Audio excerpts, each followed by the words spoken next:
Welcome to Wealthing Talks. I am your host, Alicia Castillo Holley, bringing you real life conversations from Silicon Valley or somewhere around the world. We will talk about disruptors, angel investments, venture capital, and of course, family offices. Join me along with my children, their families, friends, disruptors, and investors as we explore the fascinating world of creating wealth in a completely different and authentic way.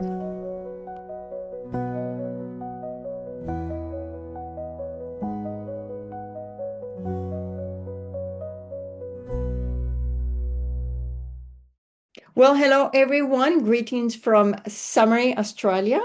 This is a great pleasure to introduce you to Preeti, the founder of Momo Ventures. We met in New York City at the Gates Foundation. Preeti, thank you so much for being here with us. Alicia, thank you so much. This means so much to me that you thought of me. So I'm so happy to be here. And you are in Nepal. I am in Nepal. Yes, I'm here for the holidays. I'm originally from here, so. So just tell us, how did you get to do this? How did you get here? What happened? What was the journey? Sure. It's a long story. Oh, tell But us the long story. Don't shorten it. Make it fun. Sure, sure. Like I said, I'm originally from Nepal, but lived all over the world. I think I spent, half my life in the U.S. Went there for my undergrad, but then came back to Nepal and worked here for 5 years.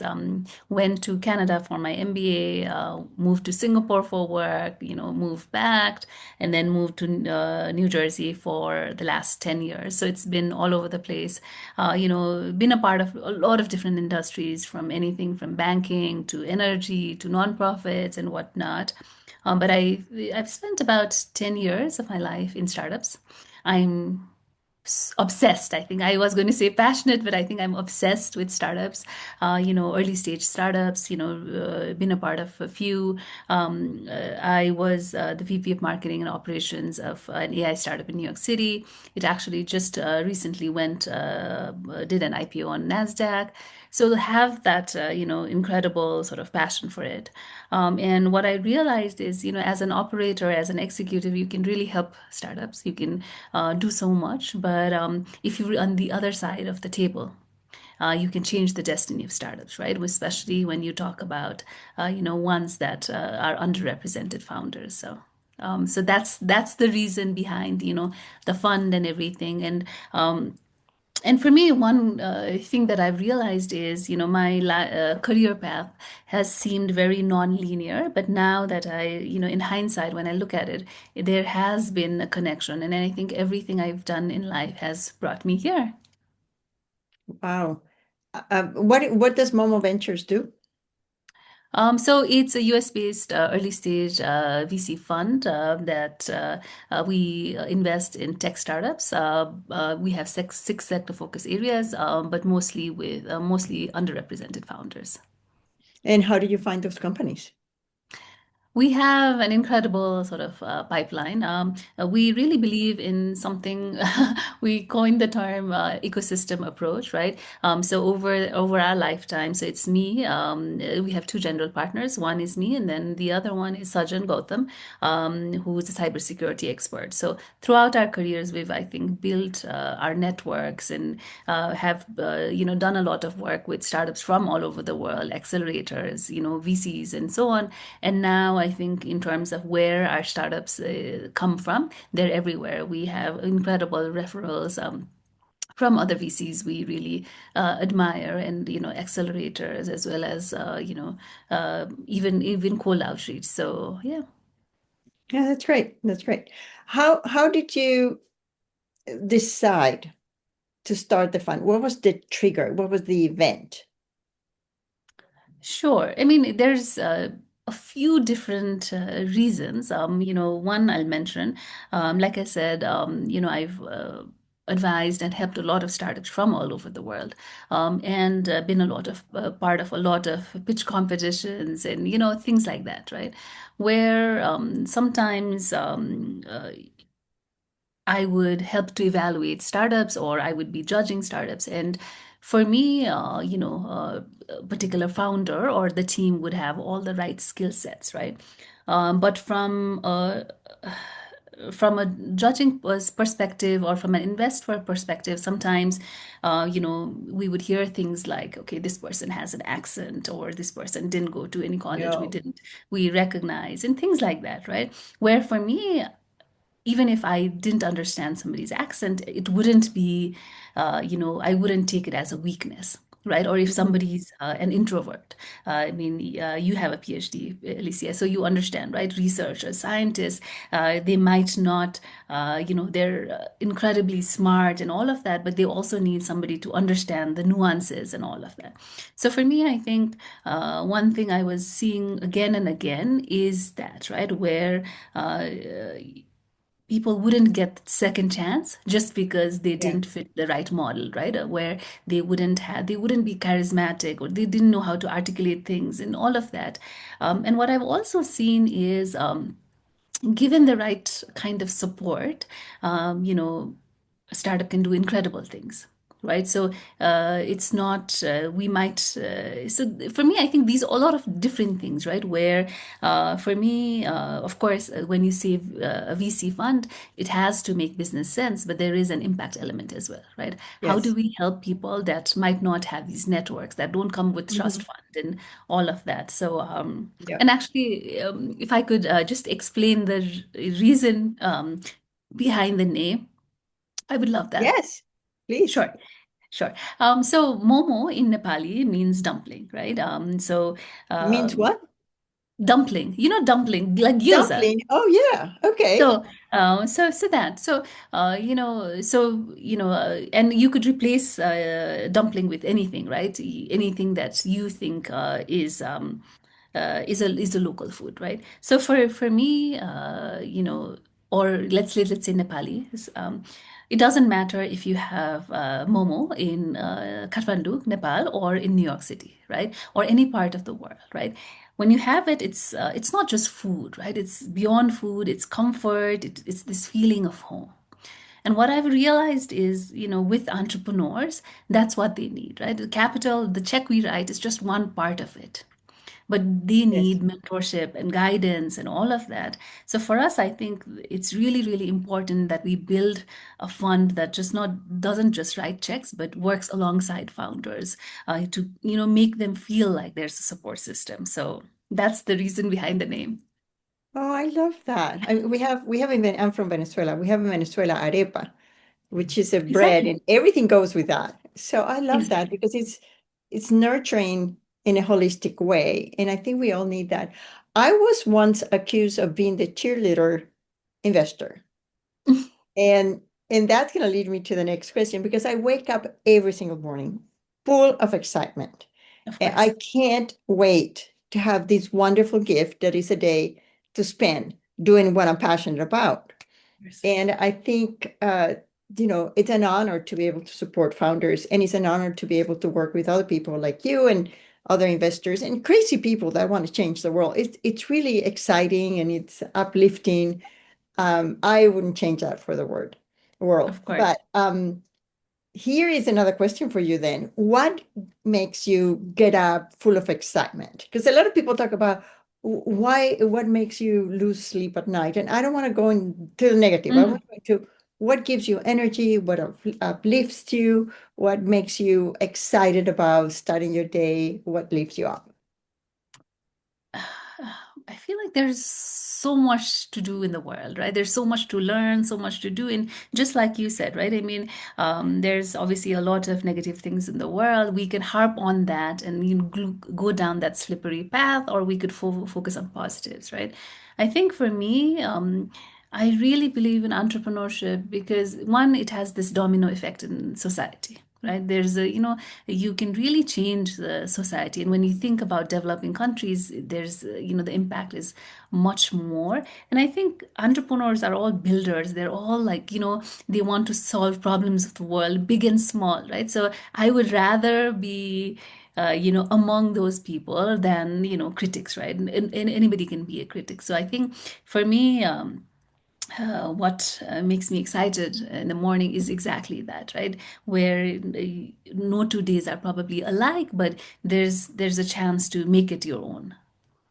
How many investments have you made? We've done four. We're working on our fifth, and it's actually, I mean, this is the first year for the fund. So, for us, I think just the fact that we raised our first fund in 4 months, and we've already, done four investments this year is just incredible. Well, congratulations. Yeah. Thank Well, you you. built the Thank you. ecosystem before. That's the way. I mean, that's how we met and we share deals and it's very exciting. Exactly. Now, if you were to write a note to yourself 20 years ago, to Mm. your younger self, um, and I'm very fortunate because I can say that with people that were not in their 20s. I have one assistant that is 22, and I said, I can't ask you that. But if you were to write yourself a note to your younger self, what is the thing that you learn through life that you didn't know? What would you write? Please notice this. This is going to be useful to you. What is that awareness that you have learned in the last, let's say, 15, 20 years? Oh, wow, there's so much, I think. One is, I think everything is I'm going to use a word, I don't know if it actually is a real word, but figure outable, right?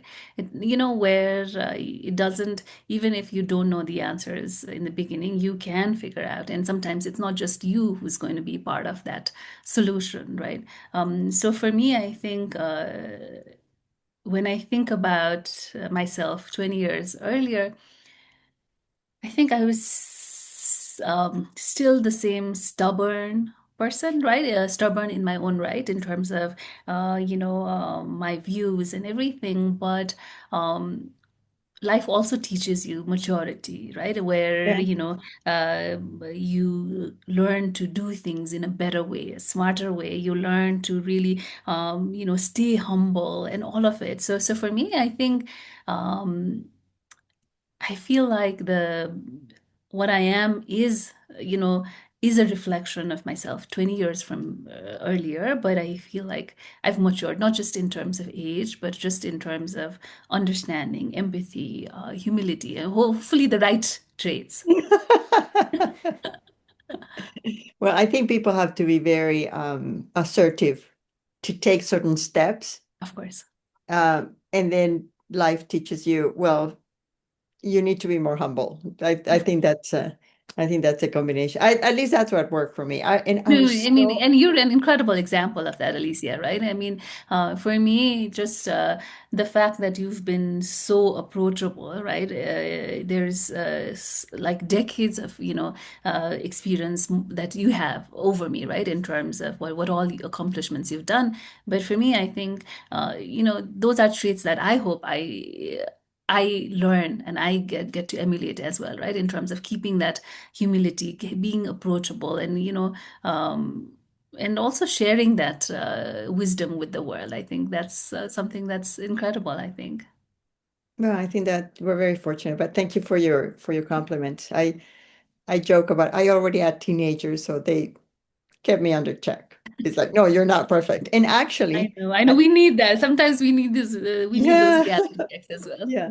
But we have to believe that we can do the things that are impossible. Otherwise, the world doesn't move. Of course, of course, Yeah. And we need an ecosystem. I think that's really, really a key issue. We need our tribe. And of course, of yeah, course, as immigrants, I learned that probably the hard way because I thought, oh, doesn't matter. But life is much better when you have a tribe.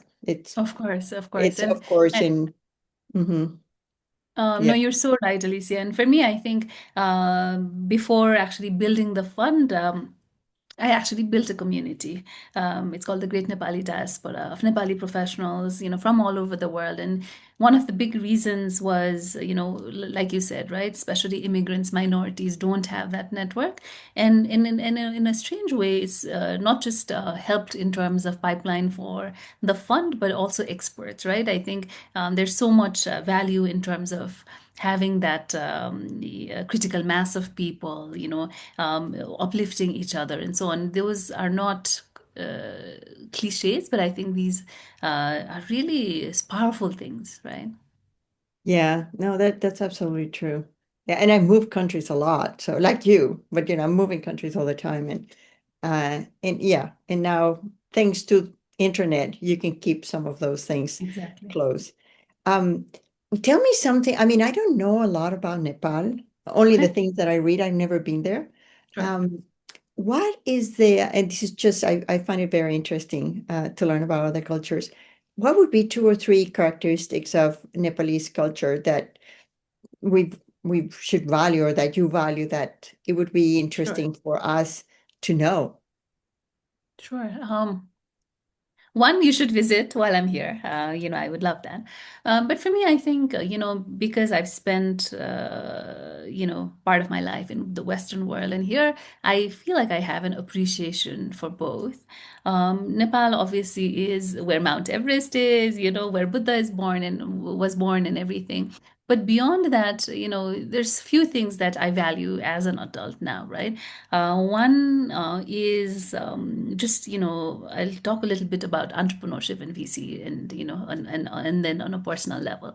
Especially New York, Silicon Valley, this is where a lot of things are mature, right? We can see that people have done it for a while. Everybody understands it. People are builders and so on. And in Nepal, there's activities happening, but it's very fragmented, very disconnected. There's still that level of maturity that's needed, right? Which means that it's almost fertile ground. There's so much that you can do in terms of impact and so on. So for me, the fact that I get to spend part of my time in the US and Nepal means that, I never am so like stuck in that status quo where this is the way things are done, right? In the US, there's obviously things are fast. There's incredible learning, incredible builders, and when I'm in Nepal, there's incredible drive, a lot of hunger, but there's also opportunity to define so much, right? So for me, I always feel like, as an investor or somebody that's really interested in building ecosystems, I get to it. I always have this fresh perspective, right? It never feels old. So the one that's something that I love. On the personal side, Nepal obviously has cities and everything, but in so many ways, it's still you still can feel like it's not 2025. You know what I mean, right? In terms of you can really still disconnect, be with nature. It's Nepal allows you to do that, right? Where there's such a sense of, I don't want to call it exotic, but you can really go like, trekking or wellness things. And obviously my family's here, food is here. So it's just this incredible combination of a lot of it. And so for me, just being here, is a joy, right? I think being able to say, distribute my time between these two different continents is a joy in itself because they're so different in so many ways. But yeah. And the founders that you're backing, are they based in Nepal or they're all over the world? So they have to incorporate in the US, but they could be Okay. from anywhere. So just as an example, the first company startup we invested in, it's an immigration tech company called Imera. One of the two female co-founders, which I love. One is Armenian, one is Nepali. Then the second one, we have a Japanese founder, and so on. So they could be based anywhere in the world, but yeah. Wow. Where do you see the impact of AI in the way we do business? And I never asked that question before. It just pop up in my head because I wrote the newsletter a few hours ago and it was all about that. But what do you think is the impact of AI for our communities and our businesses and then our investments? Sure. No, it's incredible in terms of how people can build things faster and so on, right? In terms of I mean, it's good and bad. In some cases, like agentic AI and so on, it's like just so fast that an idea somebody has gets old in 2 weeks. it's like outdated, right? So just in terms of that iteration or that constant being updated, I think that's that's a challenge. But I think there's also incredible opportunity. One thing that I'm really passionate about is AI for good, right? Where AI can be really used to solve problems from all kinds of things, from healthcare to climate to whatnot. And for me, I'll share this example of a pitch competition I was a judge for maybe a month ago, right, in Nepal. And the theme was AI, and I was just blown away by these student founders that came up with these ideas. So they did a hackathon, 24-hour hackathon, and they came up with incredible solutions, right? Where they use the latest LLMs and all of that, and have thought of, and given the right sort of guidance and everything, it Yeah. could be a product, it could be a company, right? So, lots of exciting things to look forward to. I wonder now that you mentioned that, um, I've been talking to several senior people, even in investment, but also in law Right. firms or in accounting, and they're substituting or they're creating digital twins of the more senior people Exactly. Yeah. to support the middle manager, and they're not hiring the young people. So we reflect upon what is the impact that this is going to have Exactly. in helping people create the intuition that experience gives you. But now that you mentioned judging, I wonder if we can create a digital twin of us Oh, that could wow. Yeah. Yeah. participate in judging competitions around Right. the world, so we don't have Well, to that would go. be fun. That would be fun for sure. Yeah, that wow, that's in yeah, because because we evaluated that with the Media Lab at not the Media Lab, sorry, with Ideal. Um, how do they build that this digital twin so Mhm. senior people can Exactly. manage? And we've actually evaluated a few startups that are doing that for different roles as well, right? I think that's a hot sort of thing right now in terms of, for C-suite and as well, right? In terms of creating those digital twins. So That's I'm sure really we'll see more interesting. of that in 2026. Yeah, but I like to play around with the 4 or 5 different types of Mhm. AIs that we can use, and I usually tell them that's not true. Check it out, or this is what happens, and they come back and they Right. say, "Oh yes, I'm sorry." So, so that's going to be interesting because we're not used to judging AI, and that's going to Right. be a Right. challenge. Right. I think. I think let's go now into the future. Where's the future Mhm. for you? Where do you see yourself in 20 or 30 years? Oh, wow. That's a long time. Well, I'm old, so I ask those questions. No, sure, sure. I mean, for me, I think one overall, I hope the world is a better place, right? Even if we're not in it. And I hope things that we do, even if they're drops of an ocean, they sort of lead to something good, right? I hope, the investments we make, the companies we back, they sort of solve the problems of the world. And, it's a better place for sure. But Yeah. also, never really, growing up, I never really thought about legacy and all of that, right? But now more and more as I age, I think that's a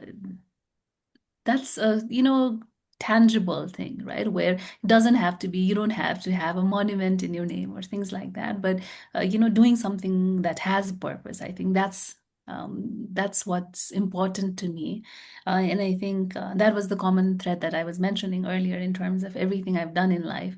It does have this element of impact. So hopefully Mhm. 20-30 years later, people do remember some aspects of it, right? In terms of, I hope, I've made some impact in somebody's life. So, So this is going to lead me to my last question, which is a question that I consider very profound. sure. When I don't know if you know that, but when I was 13, I fell off a horse and I was in coma. I died, but Oh I my didn't God. die completely. They sent me back. They said, no, we don't want you here. And but I woke up 4 days later, and from the very, very early age, I knew that I was going to die.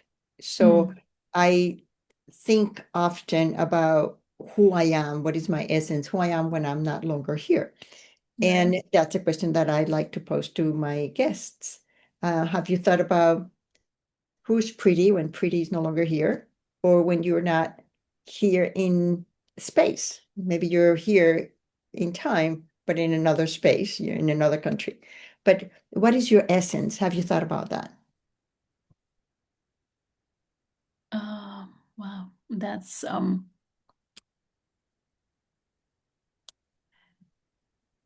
I mean, I hope, I mean, my family, my loved ones, and even people that, in some way I've collaborated with, that have been a part of my communities, been a part of anything I do.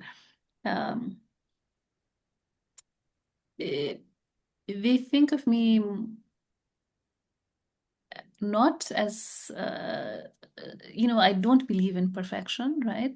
I actually like things that are a little bit raw, a little bit flawed, and hopefully that's that essence, right? That I might not have the answers, I might not be perfect, but at least I tried, so, right? So at least um,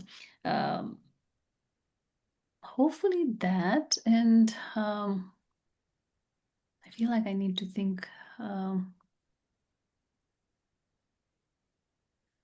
Yeah, I hope people think of me with kindness and grace, right? I think that's what I can hope for. That's a good question. I always like asking that, and I never warn people that I'm going to ask that because it sort of opens up to Of course, your essence, who you are, of course. whatever it is, who you are. So I think that's really good. Um, Preeti, how do people contact you? How can we be useful to you? Sure. I think LinkedIn is good, and I can share my contact info and everything. For me, I think this is my life's work, right? In terms of, building communities, helping underrepresented founders and everything. So for me, I think just having those connections would be incredible. I love people. I think you earlier asked in terms of what gives me joy. I think connecting with people just is the highlight of my day. So I would love those connections and carry those conversations forward. Thank you so much for being with us. No, thank you, Alicia. So I hope you enjoy meeting Preeti. I met her at the gala of the Gates Foundation 2 years ago, and she was telling me about the fund. And I was horrified. I said, "Oh, how are you going to do this? You're going to invest a little bit of money. How are you going to, how can I help?" We spent a part of the evening after the event talking about her fun. She came to San Francisco. I love what she's doing. I love her energy. And we meet often to figure out how do we figure out things, challenges that come up. I love what she's doing, not just for the Nepali society, but community builder. She's a community builder. Reach out to her. She's going to raise the second fund next year. And today is December 31st. In Australia, it's 5 p.m. here, and it's 1 p.m. in Nepal. So this is a great way for us at the Wealthy Club to end the year. Thank you so much for being part of the podcast. This was an initiative that was born this year out of my desire to share amazing stories and amazing people that are creating wealth beyond money. Thank you so much. Happy New Year. And we'll see you in 2026 when this is published. Thanks for tuning in to our Wealthing Talks. I hope you've enjoyed this conversation. To stay connected, visit us at wealthing.com. This is Alicia Castillo Holley, your host, and until next time, yours in Wealthing.